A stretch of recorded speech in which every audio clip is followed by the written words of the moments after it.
আপনার মোবাইলে কল আসলে আপনাকে ছাড়া আর কখনো কেউ কল রিসিভ করতে পারবে না। কল তো রিসিভ করতে পারবে না, কোথা থেকে কল আসলো, কে কল দিল, কোন নাম্বার থেকে কল দিল সেটাও দেখতে পারবে না। অনেক সময় মোবাইলটা বাসায় রেখে দূরে চলে যান, এছাড়া অফিসের কাজের জন্য মোবাইলটা কোথাও ফেলে রাখেন, সেক্ষেত্রে আপনার মোবাইলটা কেউ হাতে নিয়ে কল আসলে কলটা রিসিভ করে কথা বলা শুরু করে দেয়। এছাড়াও কোন নাম্বার থেকে কল আসলো সেটাও আপনার দেখে ফেলে।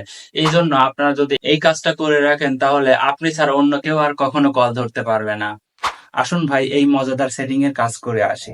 তো প্রথমে চলে যাবেন গুগল প্লে স্টোরে, এরপর সার্চ করে দেবেন ইনকামিং কল লক, এরপর ইনস্টল করবেন। তো আমার ইনস্টল করাই আছে, আমি ওপেন করে দিলাম।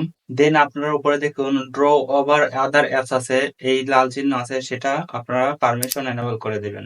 তো পারমিশন এনেবল করে দেওয়ার জন্য আপনারা দেখবেন এখানে আছে ইনকামিং কল লক আছে, এখানে আপনারা এনেবল করে দিবেন আপনার পারমিশনটা। এরপর ব্যাক দিবেন, ব্যাক দেওয়ার পরে আবার সেই অ্যাপসে চলে যাবেন। এরপর রিড ফোনস স্টেট আছে, এটা লাল চিহ্ন আছে, এখানে ক্লিক করে দেওয়ার পর অ্যালো করে দিবেন।